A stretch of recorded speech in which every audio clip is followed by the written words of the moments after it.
Discount है जो यहाँ पर आपको दिखाई नहीं दे रहा है। प्रश्न क्या है कि 3000 का नगद सामान दिया, देने का मतलब हमने क्या किया, सेल किया ना।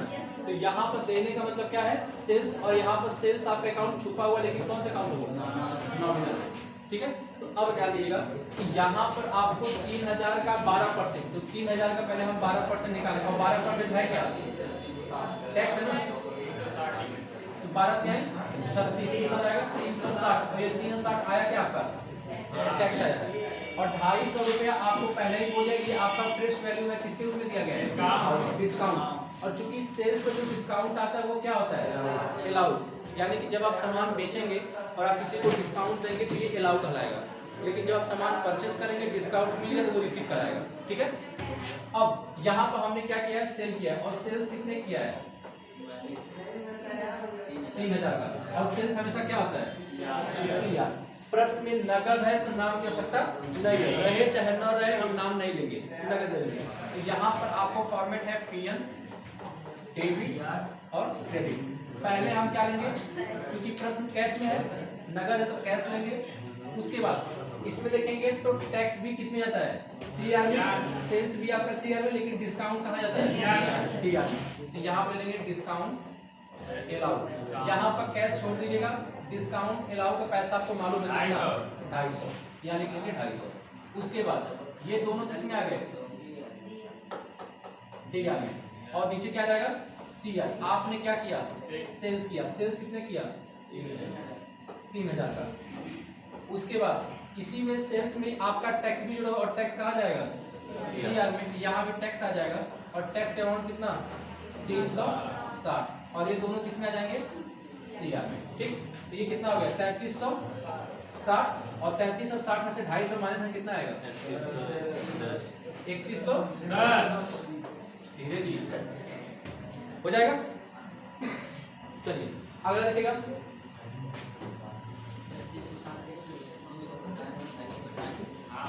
इसका देखो डिस्काउंट हमेशा माइनस का टैक्स में जुड़ जाएगा। ठीक है, चाहे वो परचेज चाहे वो सेल्स हो। अगला है कि 15% टैक्स के साथ रवि ने उधार सामान बेचा। अब ध्यान दीजिएगा कि अगर आप प्रश्न को नहीं समझेंगे तो बेचा के तो उनका क्या कर देंगे, सेल्स कर देंगे, और सेल्स क्या हो जाएगा आपका तुरंत CR, और आप सेल्स की एंट्री मार देंगे, गलत हो जाएगा।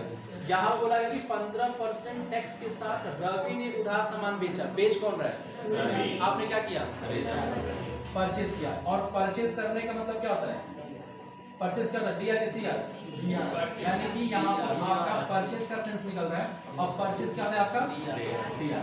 किसके साथ परचेस किया, उधार है तो उधार में दाम ले लेते हैं, और देने वाला क्या होता है, देखेंगे इसमें आपका टैक्स भी दिया गया है, और परचेस पर टैक्स आता है वो क्या होता है, यानी कि ध्यान दीजिएगा इस प्रश्न में पहला DR, ये CR, और परचेस क्या मिलेगा आपको, DR। तो यहाँ पर 3000 का अगर हम 15% निकाल लें कितना देगा, 15×45 कितना 450, और ये क्या है आपका टैक्स का पैसा है। तो पहले हमें क्या लिखना है, DR को, यानी कि परचेस, और परचेस का आपको अमाउंट मालूम कितना 3000। इसी में आपका देखेंगे तो टैक्स भी आपका किसमें है, DR के पक्ष में, और टैक्स का पैसा मालूम कितना 450। सामान किससे खरीदा आपने, रवि से, और देने वाला क्या होता है CR, यहाँ पर आ गया रवि, और इसमें आपका डिस्काउंट नहीं तो डिस्काउंट छोड़ दीजिए। ठीक, तो ये कितना देगा 3450, क्लियर है। उसके बाद अगला बोला गया यहाँ पर कि मोहित ने 180 रुपए डिस्काउंट के साथ 1500 का उधार सामान बेचा। कौन बेच रहा है, और प्रश्न में उधार आ गया ना, तो हमने क्या किया, परचेस किया, और परचेस क्या होता है आपका, ठीक है। तो सबसे पहले हम परचेस की मान लेंगे, परचेस, और परचेस कितना किया, मूल अमाउंट कितना था 1500। इस पर देखेंगे तो आपका टैक्स नहीं है तो छोड़ देंगे। अगला उधार है प्रश्न में, और किसके साथ, मोहित के साथ, तो परचेस टू मोहित। अभी मोहित के अमाउंट नहीं मालूम, छोड़ दी, क्योंकि आगे आपको बोला गया 180 रुपए क्या हो जाएगा डिस्काउंट, और जब डिस्काउंट देंगे तो आपका क्या होगा, परचेस करते समय लाभ की हानि। अगर आप सामान खरीद रहे हैं आपको डिस्काउंट मिल गया तो आपका लाभ हुआ कि हानि हुआ, लाभ। और डिस्काउंट कौन सा अकाउंट है, नॉमिनल अकाउंट है, और नॉमिनल अकाउंट का दूसरा रूप क्या कहता है कि जब हमारा लाभ होगा आय क्या करेंगे CR, यानी कि यहाँ पर डिस्काउंट क्या हो जाएगा, RA रिसीव, कितना मिला 150 है ना। तो अब 1500 में से डिस्काउंट को माइनस कर देंगे, 150 कितना आएगा, कितना जी 180। तो 1500 में से 180 माइनस कर कितना आएगा 1300।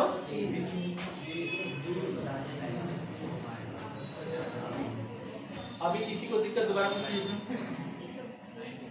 अब इसी का आगे बैलेंसिंग कर दे रहे हैं, ठीक है। टायर बैलेंस देखिए,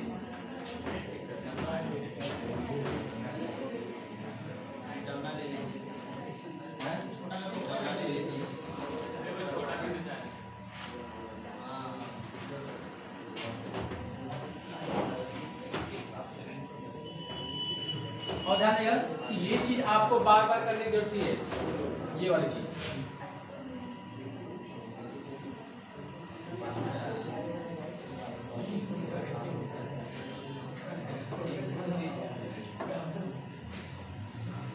ठीक है, अब देखिए यहाँ पर जितने भी ये हमारे अकाउंट है ना, अब क्या करेंगे, यहाँ पर हम लिखेंगे अकाउंट और फिर से क्या लिखेंगे डीआर, बाद में करेंगे सीआर। पहला अकाउंट हमारा क्या है, कैश है।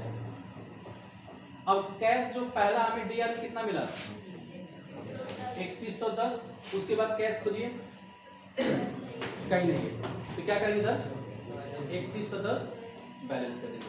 कैश के बाद डाल दीजिएगा कि टैक्स आपका चाहे वो परचेज पर हो चाहे वो सेल्स पर हो, टैक्स को हम एक ही बार लेंगे, क्योंकि यहाँ पर सिर्फ क्या लिखा हुआ है टैक्स और यहाँ में टैक्स। नाम अगर एक रहेगा तो उसको एक ही बार लिखेंगे, लेकिन देखेंगे डिस्काउंट ए लिखा हुआ और डिस्काउंट आर लिखा हुआ है, तो दोनों को अलग अलग कर देंगे, क्योंकि एक में हमारा यहाँ पर नुकसान हो रहा है और एक में हमारा फायदा हो रहा है। टैक्स में हमारा न तो नुकसान होता है न तो फायदा होता है। जितना हम सामान परचेस करके लाएंगे टैक्स हम देंगे, उतना जिसको हम सामान बेचेंगे उससे भी टैक्स लेंगे ना, उसमें हमारा बेनिफिट क्या होगा, कुछ नहीं होगा। वो टैक्स का पैसा किसके पास चला गया, गवर्नमेंट के पास। तो टैक्स के पैसे में आपका ना तो प्रॉफिट ना तो लॉस। प्रॉफिट लॉस किसमें होता है, डिस्काउंट में, देने वाले में। क्लियर है। तो यहाँ पर अगर क्या जाएगा डिस्काउंट, नाम चेंज है तो अलग कर देंगे, डिस्काउंट ए कितना डीआर में कितना 250, और कहीं डिस्काउंट ए है इसमें नहीं, ये डिस्काउंट आर है, इसका अलग बनेगा। ठीक, यहाँ कितना कर देंगे इसको बैलेंस। उसके बाद क्या है सेल्स, और सेल्स आपका कितना क्लियर में 3000, यहाँ पे लेंगे 3000, और कहीं सेल्स है ये वाला प्रश्न, नीचे वाला प्रश्न क्या था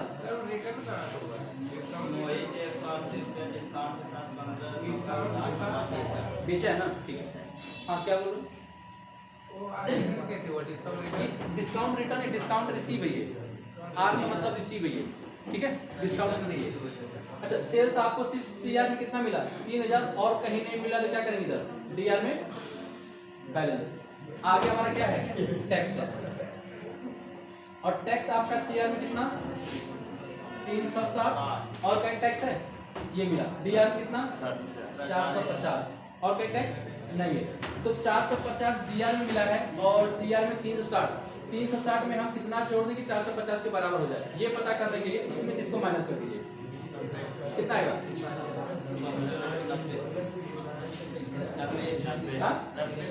90। अगर इसमें जोड़ दें आ जाएगा 360 में 90 450 आ जाएगा, ठीक है। उसके बाद टैक्स के बाद अगला क्या आएगा परचेस। परचेज आपका डीआर में कितना 3000, ये डीआर का पक्ष है, और 3000 आप लिख लीजिए, ठीक, और कहीं नीचे 1500 है, कितना 4500, और 45 में क्या करेंगे बैलेंस करेंगे। परचेज के बाद ये टैक्स 450 हम टैक्स के पक्ष में यहाँ पर लिख चुके हैं, तो छोड़ देंगे। अगला कौन आएगा रवि। रवि आपका सीआर में कितना 3450, और कहीं रवि नहीं है तो 3450 का करेंगे बराबर कर देंगे। रवि के बाद परचेज हो चुका है मोहित। मोहित सीआर में कितना 1320, और देखिए क्या करेंगे 1320 बैलेंस। लास्ट आपका डिस्काउंट रिसीव। डिस्काउंट रिसीव कितना हुआ है 180 रुपए सीआर में मिला हुआ है, और कहीं नहीं मिला, क्या करेंगे इधर बैलेंस। क्लियर। लास्ट में फिर आपका क्या रहेगा डीआर और सीआर 3000, जिनको हमने डीआर के पक्ष में सर्कल किया 3000, 3450, 1320 और 180। कितना हो जाएगा 3450 1320 और 180 इसकी जोड़ी कितना है और ये कितना है 3110 250 90 45 0 15 1 5 6 7 8 1 9 और 4 कितना है 7950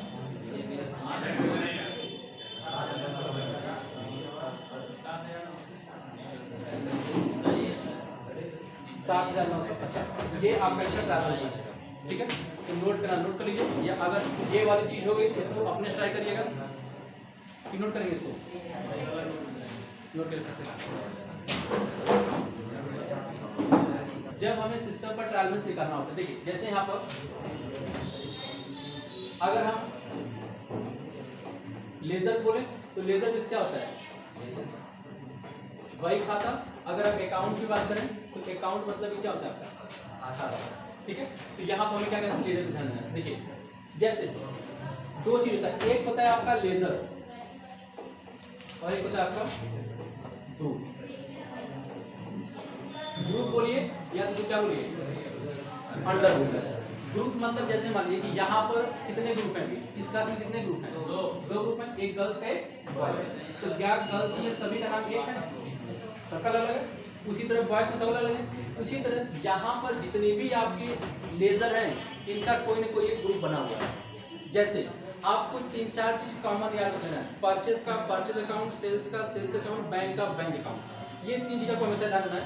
लेकिन यहाँ पर देखिएगा लेजर जो पहला देखिए अब जो पहला अकाउंट कैश है तो कैश का टैली में हम लेजर नहीं बनाते हैं। कैश का और प्रॉफिट एंड लॉस का दो लेजर आपका टैली पहले से बना के रखता है।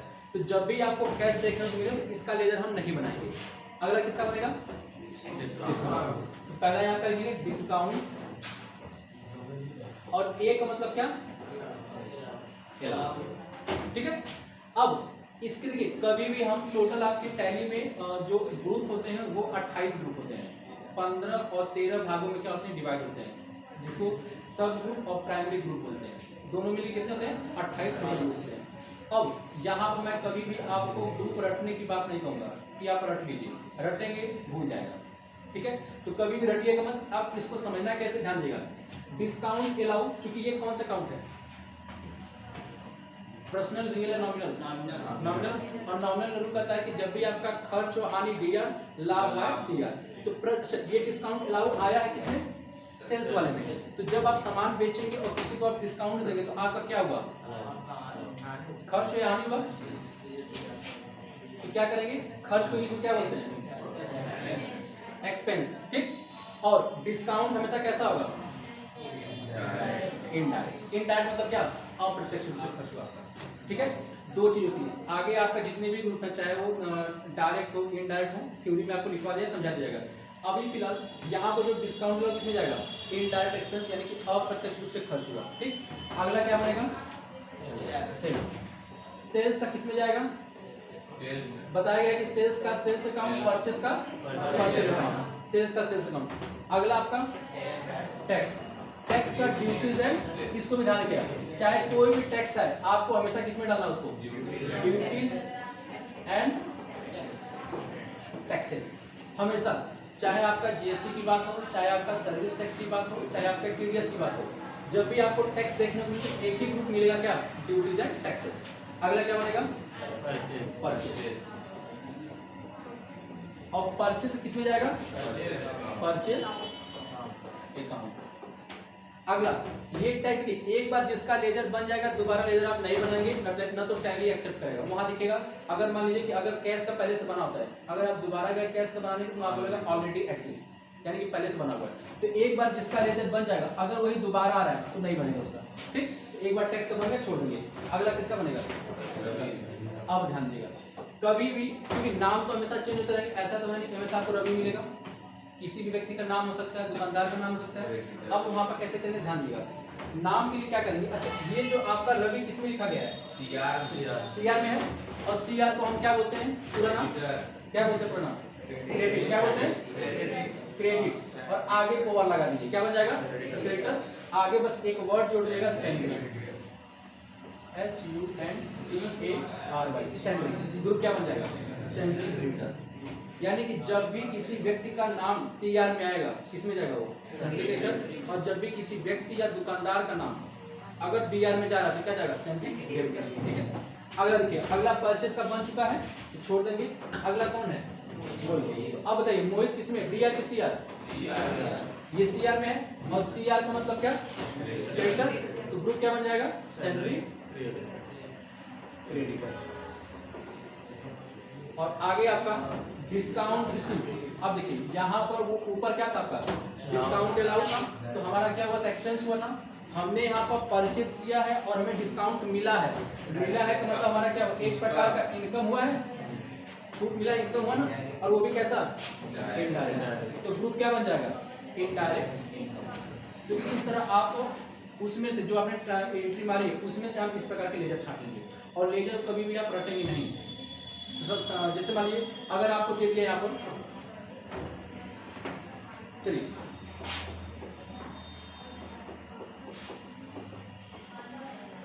मैं वैसे रैंडम क्वेश्चन ले रहा हूँ। Cash to commission, salary to cash, e bill to cash, purchase to Ravi, Sonu to cash, Mukesh to cash. अभी अमाउंट हम नहीं जाते, बस हम एंट्री पास की। अब बताइए पहला क्या बनेगा? लेजर। कैश का तो बनेगा नहीं, छोड़ देंगे। अगला क्या बनेगा? कमीशन। तो ध्यान दीजिएगा, जब हम कमीशन का बनाएंगे, ये है आपका लेजर। अगर हम ग्रुप बता दें, कमीशन किसमें जाएगा? ध्यान दीजिएगा, कमीशन आपका किसमें है? CR में है। और कमीशन कौन सा अकाउंट है? नॉमिनल। और नॉमिनल के अकाउंट का जब हम रूल देखें तो CR कब होता है? जब हमारा लाभ और आय होता है तब वो क्या होता है? CR। और लाभ आय का मतलब हमारा क्या हुआ है? इनकम। और कमीशन कभी भी आपको डायरेक्ट नहीं मिलता है। कैसे मिलता है? इनडायरेक्ट। इनडायरेक्ट मतलब अप्रत्यक्ष रूप से, चोरी से। क्या हो जाएगा? Indirect income. क्लियर? कमीशन कभी आप सामने देते किसी को? लेने वाले ले लेते हैं। ठीक है। आगे देखिए, अगला क्या आपका? सैलरी है। तो लेने क्या बनेगा? सैलरी। अब चूंकि देखिए सैलरी आपका DR में है, तो बस जो सैलरी क्रेडिटर और सैलरी क्रेडिटर चलता है वो सिर्फ नाम के लिए और दुकानदारों के लिए चलता है। यहाँ पर सैलरी कौन सा अकाउंट है? नॉमिनल है। और नॉमिनल में आपका DR क्या होता है? जो आपका लाभ खर्च और हानि होता है। तो यहाँ पर मतलब ये प्रश्न क्या रहा होगा कि हमने ये एंट्री मारी है, तो बताएगा? सैलरी टू कैश है। क्या प्रश्न रहा होगा कि हमने ये एंट्री मारी है? यहाँ को बताइएगा। कैश टू कमीशन का मतलब क्या था? प्रश्न क्या था? उसमें तो नगद वाली बात आएगी सर, नीचे वाले में तो इसमें कमीशन मिला। कमीशन मिला, जितना मिला अमाउंट से मैटर नहीं है। अगर कमीशन मिला तो हमने ये एंट्री मारी। ठीक। यहाँ पर क्या प्रश्न? सैलरी दिया, ठीक है, चाहे नगद चाहे उधार, आपका प्रश्न के उसमें मैटर नहीं करता। ठीक है। तो अब देखिए जब आप सैलरी देंगे तो आपका क्या हो रहा है? खर्च हो रहा है। और खर्च को इंग्लिश में क्या बोलते हैं? एक्सपेंस। और ध्यान दीजिएगा, दो चीज होता है, सैलरी हमेशा इनडायरेक्ट और मजदूरी हमेशा डायरेक्ट। तो सैलरी क्या रहेगा? हमेशा इनडायरेक्ट एक्सपेंस। ठीक है। अगर मैं यहाँ पे एंट्री पास कर दूं, कैश टू वेजेस। वेजेस में क्या होता है? मजदूरी।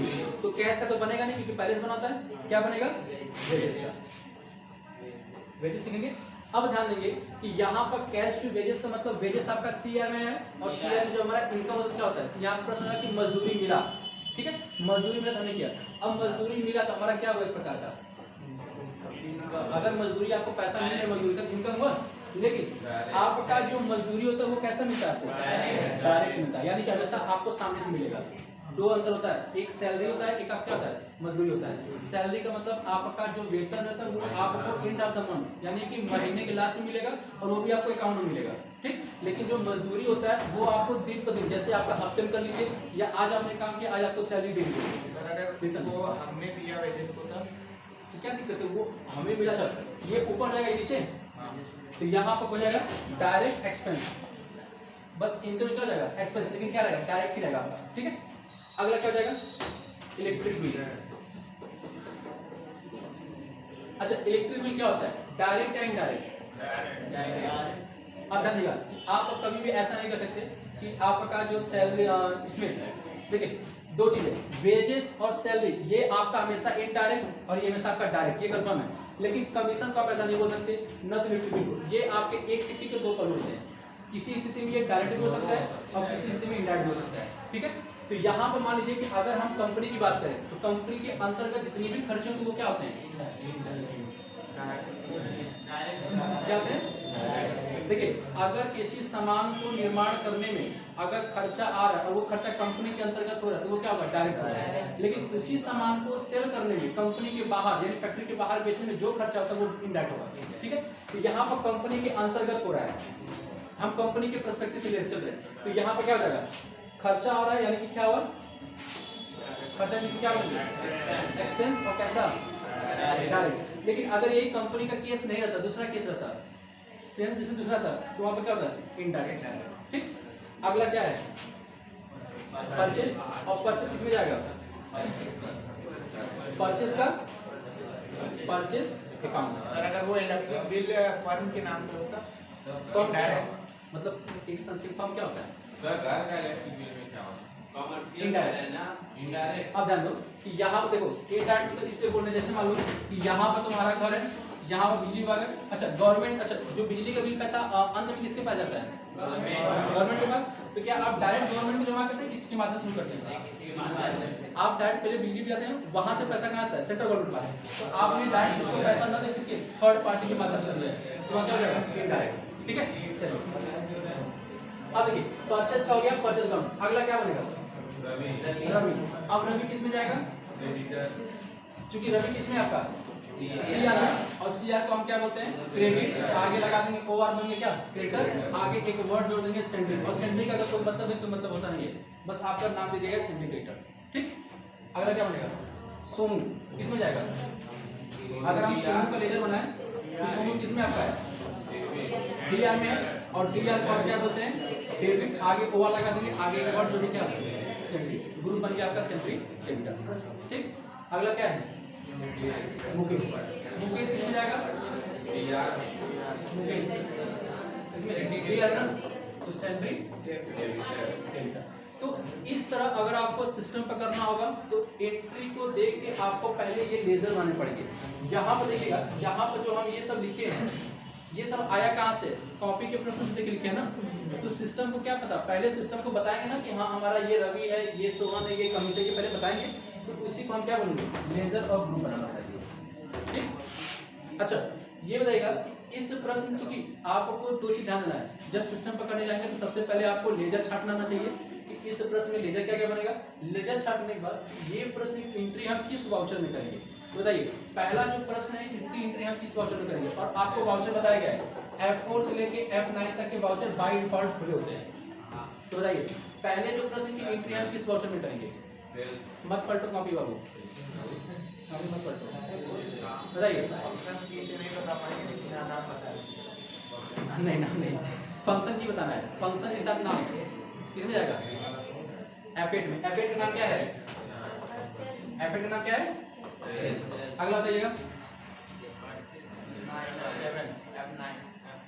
F7 सही है, नहीं समझ में तो F7 डालने कोई दिक्कत नहीं है वो तो मैं बता रही हूँ कि अगर जो भी प्रश्न नहीं समझ आ रहा है आंख बंद के F7 डालिए कोई दिक्कत नहीं, लेकिन बिना ध्यान देंगे कि बैंक एंट्री नहीं चाहिए। कंट्रा कहाँ की कंट्रा तो हाँ उसमें नहीं रहेगा, ये बताइए किसमें रहेगा F9। F9 का नाम क्या है परचेज। अगला बताइए ये भी परचेज लिखा हुआ है, ये किसमें जाएगा F9 यानी कि परचेज जाएगा, ठीक है। अच्छा अभी किसी को डाउट है लेजर में या एंट्री में या वाउचर में, वो दोबारा पूछ ले।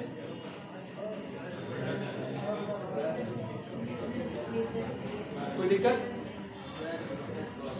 जब नहीं समझ आ रहा तो F7 हाँ वो तो है, अगर नहीं समझ आ रहा है तो बस इतना ध्यान दें कि बैंक की एंट्री को छोड़कर जितने भी प्रश्न आ रहे हैं आंख बंद के F7 का चुनाव कर दीजिए, ठीक है।